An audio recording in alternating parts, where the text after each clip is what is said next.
Hi friends. आज मैं आप लोगों के लिए लेकर आया हूँ how to translate into English का 6th पार्ट। हमारा जो एक बुक है जिसके माध्यम से हम ट्रांसलेशन बनाना सीख रहे हैं, उस बुक का नाम आप जानते ही हैं, how to translate into English by R P Sinha. मैं उसके रूल बताऊंगा, आपको समझाऊंगा, और आप मुझे टेलीग्राम पर या फिर कुछ ऐसे भी होते हैं जिसको मैं कहता हूँ कमेंट बॉक्स में लिखिए, तो आप वैसे ट्रांसलेशन को कमेंट बॉक्स में लिख सकते हैं और बनाकर मुझे भेज सकते हैं। जब मैं रूल बता दूंगा तो उस चैप्टर का जो भी ट्रांसलेशन होगा आप मुझे टेलीग्राम पर भेज सकते हैं। तो स्टार्ट करते हैं। सबसे पहले हमारा काम क्या होता है कि हम सेंटेंस को देखते हैं और सेंटेंस से पता चलता है कि वो कौन सा, उसके लिए कौन सा स्ट्रक्चर हमें यूज करना चाहिए, आखिर उसका टेंस कौन सा है। ठीक है, उसके लिए हमें कौन सा वर्ब यूज करना है, उसके लिए हमें क्या वर्ड मीनिंग यूज करना है। तो सेंटेंस पढ़ते हैं, उसके बाद हमें पता चलेगा कि हमें किस प्रकार से इस सेंटेंस को बनाना चाहिए, और ये वॉइस में है या फिर टेंस में है, तो हम किस तरह से इसके लिए हमारा अप्रोप्रिएट स्ट्रक्चर क्या होना चाहिए। तो हमें पहले सेंटेंस को बहुत ही ध्यानपूर्वक पढ़ना चाहिए।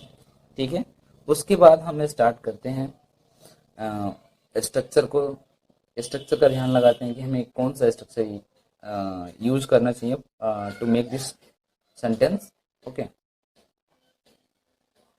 तो अब देखिए, लड़का पढ़ाया जाता है, क्या है कि लड़का पढ़ाया जाता है, किताबें छापी जाती हैं।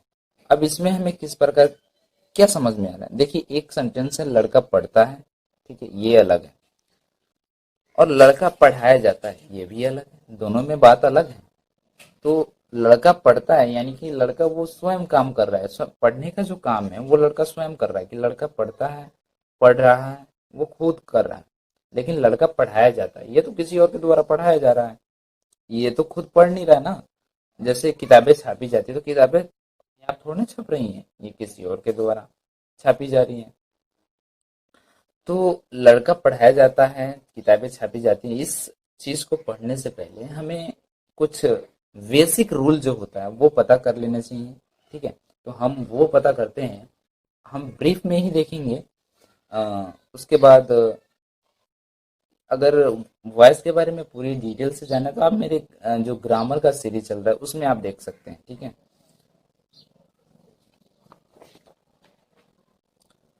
तो आइए हम थोड़ा सा ब्रीफ जान लेते हैं वॉइस। ठीक है, वॉइस, इसके दो पार्ट होते हैं, एक तरफ एक्टिव और दूसरी तरफ पैसिव। तो एक्टिव क्या है, एक सेंटेंस लेते हैं, बहुत ही फेमस सेंटेंस है, आपको बहुत ही मजा आएगा इस सेंटेंस को सुनने के बाद। जैसे बोलते हैं हम, राम किल्ड रावण। ठीक है, यहाँ पे बोलते हैं रावण वॉज किल्ड, इतना ही रहने दीजिए। ठीक है, तो रावण वॉज किल्ड, यहाँ पे दो सेंटेंस आ गए हमारे पास, दोनों सेंटेंस को पढ़ते हैं। राम किल्ड रावण, तो राम ने, यहाँ पे क्या पता चलता है कि राम ने रावण को मार दिया, लेकिन यहाँ पे सेंटेंस को पढ़ते हैं, Ram was killed, Ram was killed. तो राम को आ, यहाँ पे तो हमें पता चल रहा है कि राम को रावण ने मारा, लेकिन रावण वॉज किल्ड, रावण मारा गया, यहाँ पे मुझे पता नहीं चल रहा है कि रावण को किसने मारा है। यानी ये तो रिसीव कर रहा है, जो पीटने का काम है, जो मार डालने का काम है, ये रिसीव कर रहा है, ये नहीं कि ये खुद कर रहा है, रावण वॉज किल्ड। ठीक है, तो राम किल रावण, हमें दो चीज पता चली कि यहाँ पे जो एक्टिव वॉइस में जो भी सब्जेक्ट है वो डूअर है, वो खुद का वो काम को कर रहा है। लेकिन यहाँ पे जो सब्जेक्ट सब्जेक्ट हम इसी को मान के चलते हैं, लेकिन ये क्या है, सफरर है, ये रिसीवर है, ये काम को रिसीव कर रहा है, ना कि ये खुद कर रहा है इस काम को, ये डूअर नहीं है। ठीक है, अब थोड़ा सा हम अब थोड़ा सा हम इसको क्या करते हैं कि डिफरेंस जान लेते हैं एक दो, ताकि आपको और भी क्लियर हो जाए। तो ये एक तरफ लिख लेते हैं एक्टिव और एक तरफ लिख लेते हैं पैसिव। ठीक है, अब देखिए यहाँ पे जो सब्जेक्ट है, एक्टिव में जो सब्जेक्ट होता है वो क्या करता है, परफॉर्म द एक्शन।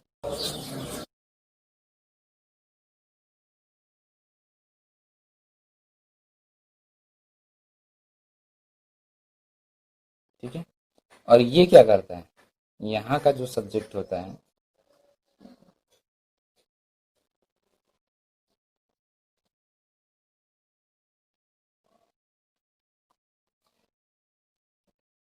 अब मुझे लगता है कि आपको ये स्पष्ट हो गया होगा। यानी यहाँ का जो सब्जेक्ट है, यानी एक्टिव वॉइस का जो सब्जेक्ट होता है वो काम को करता है, और पैसिव वॉइस का जो सब्जेक्ट होता है वो काम को रिसीव करता है, वो उस काम को झेलता है। ठीक है, या उसको प्राप्त करता है, वो लेता है, वही काम को मतलब रिसीव करता है। लेकिन जो एक्टिव वॉइस में सब्जेक्ट है वो काम को करता है, ना कि वो रिसीव करता है। ठीक है, तब इससे हमें पता चल गया कि हम अब कहीं पे भी सेंटेंस लिखा होगा, ठीक है, तो जब हमें पता चले कि सब्जेक्ट खुद कर रहा है तो वो एक्टिव, जब हमें पता चलता है कि सब्जेक्ट कर नहीं रहा है बल्कि उसको तो रिसीव कर रहा है, वो उस काम को सफरिंग कर रहा है, झेल रहा है, तब तो हमें ये क्या करना है कि वो पैसिव वॉइस में सेंटेंस। अब हम थोड़ा सा और एक दो बात जान लेते हैं। जैसे जैसे कहते हैं कि राम हेल्प्स मी, तो यहाँ पे क्या है, राम मेरी मदद करता है। ठीक है, यानी राम मेरी मदद करता है, वो हमेशा करता है मेरा। ठीक है, अब इसको हम दो चीजें जैसे, अब देखिए ये तो ये भी ये नाउन है, ये ऑब्जेक्ट प्रोनाउन है, तो ये भी ये प्रोनाउन है। अब कभी कभी क्या होता है जब हमें चेंज करने की बात आती है तो हम ये सब बातें भूल जाते हैं कि हम किस तरह से चेंज करें। ठीक है, तो जैसे ये आई है, तो मी है, तो मी को जैसे अब हम इसको हमें पैसिव बनाना होगा, तो अभी हम स्ट्रक्चर बता नहीं रहे, बस इसको समझा, हमें मोटिव ये है कि इसको हम बदलने की जो प्रक्रिया होती है, जो प्रोसीजर होता है, उसको हम चेक कर रहे हैं, तो उसको हम देख रहे हैं। तो देखिए, तो यहाँ पे क्या है, तो जब हम इसको ये पहले एक्टिव में और जब हम इसको पैसिव में चेंज करेंगे तो देखिए मी का आई हो जाएगा। ठीक है, आई एम, इसके साथ अब देखिए जो यहाँ पे सब्जेक्ट आता है इसके अनुसार ही हेल्पिंग वर्ब यूज होता है। ठीक है, हेल्प बाई राम, यानी ये जो मी है इसको चेंज कर लिया हम आई में। ठीक है, और कभी कभी ऐसा भी तो हो सकता है कि आई हेल्प देम, तो क्या होगा, दे, अब इसके अनुसार आर हेल्प बाय मी। ठीक है, तो अब हमें क्या पता चला कि ये जो आई है एक बार इधर मी हो जा रहा है और एक बार इधर क्या हो जा रहा है, आई हो जा रहा है। तो हमें हमारा मोटिव यही था कि आप इसको भी जान लें। अब देखिए ऑब्जेक्ट प्रोनाउन जो होता है और सब्जेक्ट प्रोनाउन उसको चेंज कैसे करेंगे, जैसे आई को किस चीज मी में चेंज करना है तो वी को किस में चेंज करेंगे, दे को किस में चेंज करेंगे। ठीक है, तो इसको भी जान लीजिए।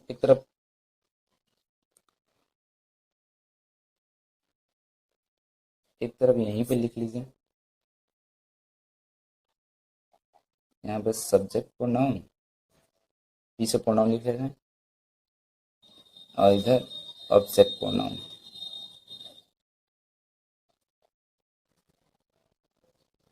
अब देखिए इधर होगा आई, तो इधर होगा क्या, मी, इधर होगा यू, यू का यू होता है, इधर होगा वी, तो इधर होगा अश, इधर होगा ही, तो इधर होगा हिम। ठीक है, थोड़ा सा और स्पेस बनाकर हम इधर कर लेते हैं। इधर होगा सी तो इधर होगा हर। अब देखिए हर होगा तो सी हो जाएगा, सी होगा तो हर होगा, यानी दोनों तरफ चेंज हो सकता है जैसे हमने ये बताया। ठीक है, और नेम तो जो है वही होगा, इट इट जो होता है वही होगा, इट का इट ही रहेगा।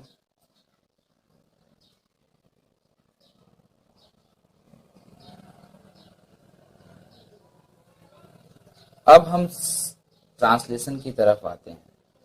अब हमारा ट्रांसलेशन देखिए, हम ट्रांसलेशन कैसे बनाते हैं, अब उसके तरफ आते हैं, फिर आगे बात करते हैं। अब देखिए ध्यान से, पहले हमको ये बताइए कि कौन सा टेंस, हम टेंस पढ़ा चुके हैं आपको। तो लड़का पढ़ाया जाता है, सिंपल प्रेजेंट है। तो इस तरह के सेंटेंस में जब हम एक्टिव में बनाते हैं, जैसे लड़का पढ़ता है, लड़का पढ़ता है, ये एक्टिव है। तो इसके लिए हम क्या बोलते हैं, अ बॉय रीड्स। ठीक है, मतलब है कोई लड़का वो पढ़ता है। ठीक है, या फिर द बॉय भी जिसको आप जानते हैं, तो ये हमारा आर्टिकल है, आप उसमें पढ़ सकते हैं रीड्स, ये हो गया। लेकिन लड़का पढ़ाया जाता है, ये तो एक्टिव नहीं है, ये खुद लड़का रिसीव कर रहा है, ये काम को कर नहीं रहा है। तो इस तरह ये सिंपल है, सिंपल प्रेजेंट टेंस है। अब इस तरह के ट्रांसलेशन को बनाने के लिए हमारे पास एक पैसिव एक्टिव वॉइस तो हम पढ़ लिए, लेकिन पैसिव वॉइस में स्ट्रक्चर देखते हैं। होता है सब्जेक्ट, सब्जेक्ट हमारा जो होगा रिसीवर वही होगा। ठीक है, सब्जेक्ट प्लस एम, इज या आर प्लस V3। अब देखिए हमेशा भी जब भी हम पैसिव वॉइस बनाते हैं तो वहां पे V3 होगा, यानी वर्ब का थर्ड फॉर्म ही लगेगा। ठीक है, तो लड़का पढ़ाया जाता है, तो अब बॉय, और ये सिंगुलर और सिंगुलर के साथ इज टॉट।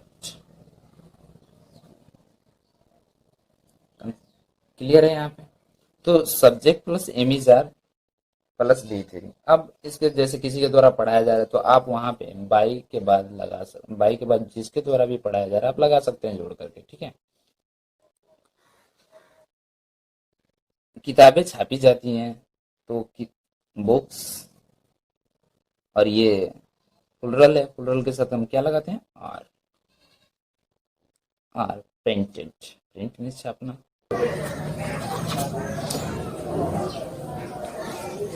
अब आपको, मुझे लगता है कि ये बात समझ में आ गई होगी, स्ट्रक्चर आपको याद रखना है। देखिए जब भी अब देखिए एम इज आर के पास अगर भीतरी रहती है, ये मत समझिएगा कि वो सेंटेंस गलत है, सेंटेंस पैसिव में है।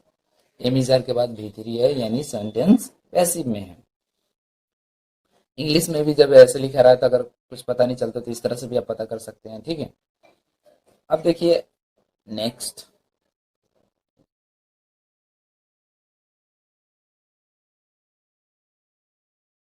टेबलों को पॉलिश की जा रही है, घरों की पुताई की जा रही है। तो हमें इस सेंटेंस से ये भी पैसिव है, लेकिन ये कौन सा टेंस है, हमें टेंस भी पता करना है। टेंस के अनुसार ही ना हम स्ट्रक्चर यूज करेंगे, हम वर्ब का यूज करेंगे, हम हेल्पिंग वर्ब का यूज करेंगे। ठीक है, तो हमें टेंस का भी पता होना चाहिए। तो ये कौन सा टेंस है, तो कंटिन्यूअस है ये, या फिर इसको प्रोग्रेसिव भी कहते हैं, या फिर क्या कहते हैं, इम्परफेक्ट भी कहते हैं। मतलब परफेक्ट नहीं है, अधूरा है, इनकम्प्लीट। ठीक है, तो प्रेजेंट कंटिन्यूअस टेंस है ये, और इसको हम, इसके लिए हमारा स्ट्रक्चर क्या है, पहले होगा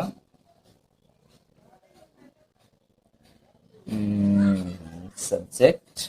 ठीक है, अब देखिए उसमें तो एम इज आर पहले ही होता है, एम इज आर, तो उसके बाद हम बिंग का यूज करेंगे।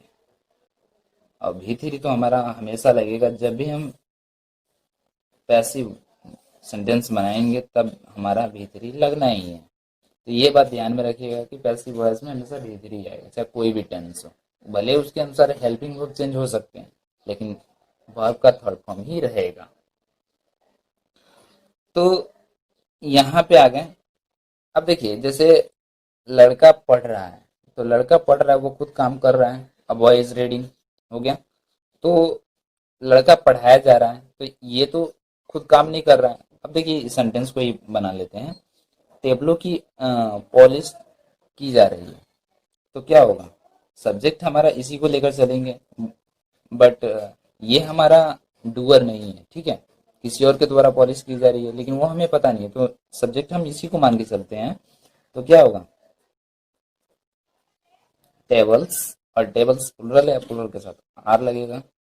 आर। अब उसके बाद जैसे जैसे स्ट्रक्चर चल रहा है, वैसे वैसे हमको चलना है। तो बिंग। अब पॉलिश करना का पॉलिश्ड, बेहतरी हो जाएगा। की जा रही है, हो गया। बहुत ही सिंपल वे है, बहुत ही आसान तरीका है, बस आपको ध्यान देना है। और देखिए, वो बुक जो है, how to translate into English by RP Sinha, आप मुझे क्या कीजिए, उसका ट्रांसलेशन बना के भेजिए। प्रैक्टिस कीजिएगा तभी होगा सही, ठीक है। कहते हैं ना, प्रैक्टिस क्या करता है, आदमी को ही एक जब तक आप प्रैक्टिस नहीं करेंगे, तब तक आपको उस तरह के मतलब आप में वो आएगा ही नहीं, फ्लुएंट तरीके से बोलने का या फिर बनाने का, रेस्क्यू आपका जो होगा है पकड़ने का, वो आएगा ही नहीं जब तक आप प्रैक्टिस करें। एक बार रूल देख लिए फिर छोड़ दिए, भूल गए। तो याद रखने के लिए आपको प्रैक्टिस करना ही पड़ेगा। तो बीइंग पॉलिश्ड हो गया। घरों की पुताई की जा रही है, तो क्या होगा? हाउसेस। अब प्लुरल तो आर, पुताई करना है, क्या होगा? पहले बीइंग लगाते हैं। अब देखिए, पुताई करना, रंगाई करना, इस सब के लिए पेंट भी लिख सकते हैं, लेकिन व्हाइट वॉश भी होता है।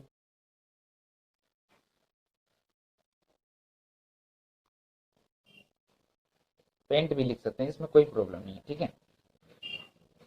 तो घरों की, अब हमने दो तरह के ट्रांसलेशन देखे। अब देखिए, हम एक छोटा सा ब्रीफ देते हैं आपको। जब भी रहे पास्ट सिंपल या फिर प्रेजेंट सिंपल रहे, इन इसका हेल्पिंग वर्ब क्या होता है? डीड होता है। और इसका हेल्पिंग वर्ब क्या होता है? डू डज होता है। तो इन दोनों को हम छोड़ देते हैं, ठीक है। इन दोनों को हम छोड़ देते हैं, DOES, इन दोनों को हम छोड़ देते हैं। इन दोनों की जगह पे इसके लिए हमें वाज वेयर का यूज करते हैं, पैसिव में, ये नहीं कि एक्टिव में। वाज वेयर का यूज करते हैं, और इसमें एम इज आर का यूज करते हैं, एम इज आर। और इनके बाद भी थ्री का यूज, पैसिव ना कि एक्टिव, इनके बाद भी थ्री का यूज करते हैं। अब आपको पता चल गया होगा, है ना, कि जब भी हम पैसिव बनाएंगे प्रेजेंट सिंपल का, तो एम इज आर प्लस भी थ्री लगाएंगे। और जब भी हम पैसिव बनाएंगे सिंपल पास्ट का, पास्ट सिंपल का, तो हम क्या लगाएंगे? वाज वेयर प्लस भी थ्री, ठीक है, हमेशा भी थ्री। अब नेक्स्ट सेंटेंस देखते हैं। देखिए, बड़ा हो जाएगा क्योंकि समझाना पड़ा, पर इसके लिए आप टेंशन ना लें, बहुत बढ़िया तरीके से हम इसको डील कर रहे हैं। समय लगेगा पर कोई बात नहीं। अब सेंटेंस देखते हैं कि हत्यारे को फांसी दी जा चुकी है, एक पत्र लिखा गया है। अब हम पहले इस सेंटेंस को पता करते हैं कि कौन से टेंस में है, ठीक है। जिस टेंस में है उसके लिए हमारा स्ट्रक्चर अलग होगा, उसके लिए हेल्पिंग वर्ब अलग होंगे, ठीक है ना।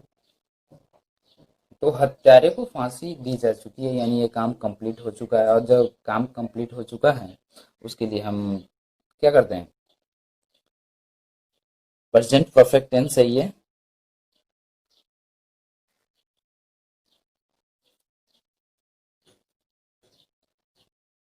तो ये क्या है? Present perfect. तो प्रेजेंट परफेक्ट टेंस है, तो इसके लिए पहले हमें एक्टिव का भी रूल जान लीजिए। एक्टिव में क्या था कि सब्जेक्ट प्लस हैज या हैव प्लस भी थ्री, यही था ना। उसके बाद ऑब्जेक्ट जो भी है।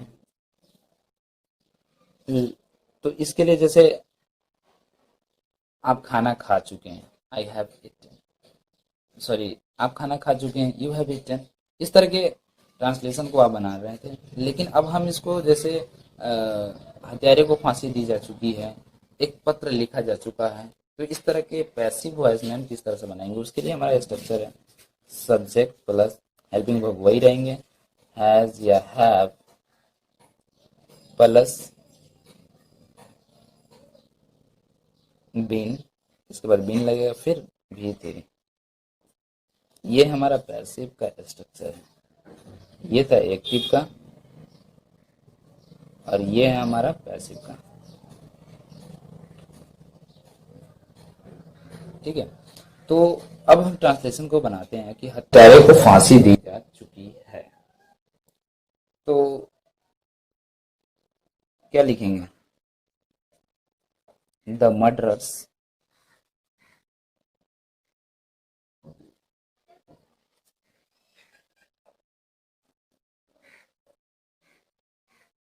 अब ये प्लुरल है तो इसके साथ प्लुरल ही लगेगा, हैव बीन हैंग्ड। ठीक है, तो the murderers have been hanged.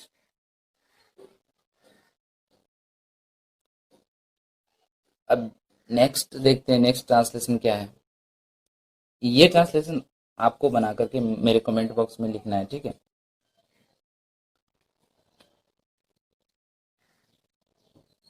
ये देखिए, जो हम बात कर चुके हैं पास्ट सिंपल का, तो वही है, सिंपल पास्ट टेंस है ये।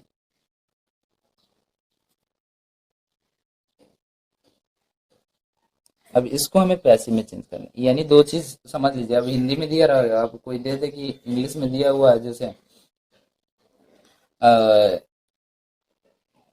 इंग्लिश में एक्टिव को पैसिव में चेंज करने के लिए आपको दे देते, ये भी प्रॉब्लम नहीं होना चाहिए, क्योंकि इसी तरह से चेंज करेंगे जब लिखा रहेगा। जैसे मैंने बताया कि आपको कि राम हेल्प्स मी, तो आपने चेंज किया, ठीक है ना, I am helped by Ram. तो इस तरह के ट्रांसलेशन को आप अब फिर से मुझे ये नहीं बताना पड़ेगा कि इंग्लिश में कैसे चेंज करेंगे, हिंदी में कैसे चेंज करेंगे, ठीक है। तो इसी चीज से हम सीखेंगे, एक्टिव सेंटेंस है उसको पैसिव में चेंज कर सकते हैं, यही रूल है। बस आपको टेंस याद कर रखना है, बस बाकी सब कुछ तो है कि हमें कौन सा स्ट्रक्चर उसके लिए यूज करना है।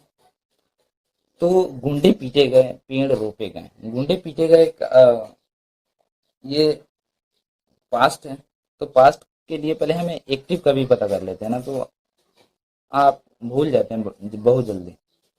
तो पहले एक्टिव का ही देख लेते हैं। तो हमारा क्या था, सब्जेक्ट प्लस V2 था प्लस सब्जेक्ट था, यही था छोटा सा स्ट्रक्चर। लेकिन हमने आपको बताया कि इसके साथ हम अगर बात करें, जैसे WH क्वेश्चन आता है या क्वेश्चन वर्ड आते हैं या फिर क्वेश्चन सेंटेंस आते हैं, तो हम डीड लगा के बनाते हैं, यानी इसका हेल्पिंग वर्ब हम मान लेते हैं ये है कि इसका हेल्पिंग वर्ब क्या है, डीड है। तो हम डीड का यूज नहीं करते हैं, किसका यूज करते हैं, सब्जेक्ट प्लस वाज या वेयर। हमने इसके पहले भी बता चुके हैं आपको, वेयर, उसके बाद V3, उसके बाद जो भी है लगा लीजिए।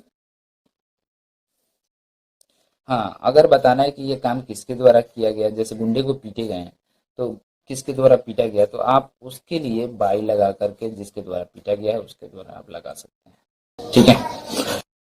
तो गुंडे पीटे गए हैं, इसके लिए गुंडे का इंग्लिश क्या होता है, देखिए दो तीन इंग्लिश होते हैं इसके, आप भी जान लीजिए। एक तो होता है हैक्टर, एक होता है पंक, ठीक है, एक होता है होलीगन, गुंडा भी लिख सकते हैं गुंडा को, ठीक है, विलेन भी लिख सकते हैं। तो जो भी यूज करना है यूज कर सकते हैं। तो अब ट्रांसलेशन बनाते हैं, पंक, तो पंक्स हो गया। अब वेयर, पुलर है तो पुलर ही लगेगा, वेयर। अब भी तेरी पीटना का कहते हैं, बीटन,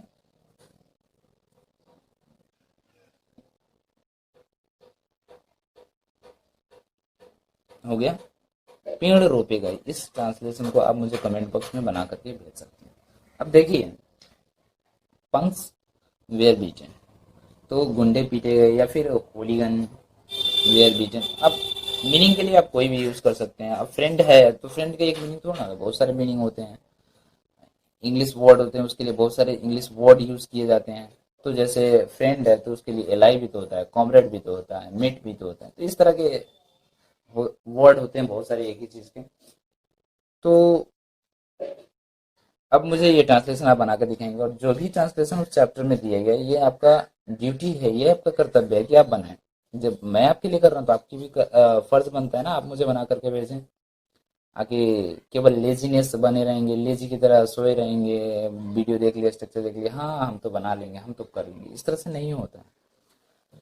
तो बना करके भेजिए बहुत ही। और इसके बाद ये जैसे वॉइस खत्म होगा, उसके बाद बहुत ही इंटरेस्टिंग इंटरेस्टिंग ट्रांसलेशन आएंगे, ये मैं आपको इन्फॉर्मेशन दे देता हूँ, बहुत ही मजेदार, जो आप अपने डेली दैनिक जीवन में, डेली लाइफ में यूज करते हैं, उस तरह के ट्रांसलेशन आएंगे। तो वीडियो ज़्यादा बड़ा ना हो, इसलिए हम इसको यहीं पर रोकते हैं, नहीं तो और भी मन था कि और भी कुछ बताएं आपको। अगर वीडियो अच्छा लगे तो like share and comment. Thank you, thanks for watching.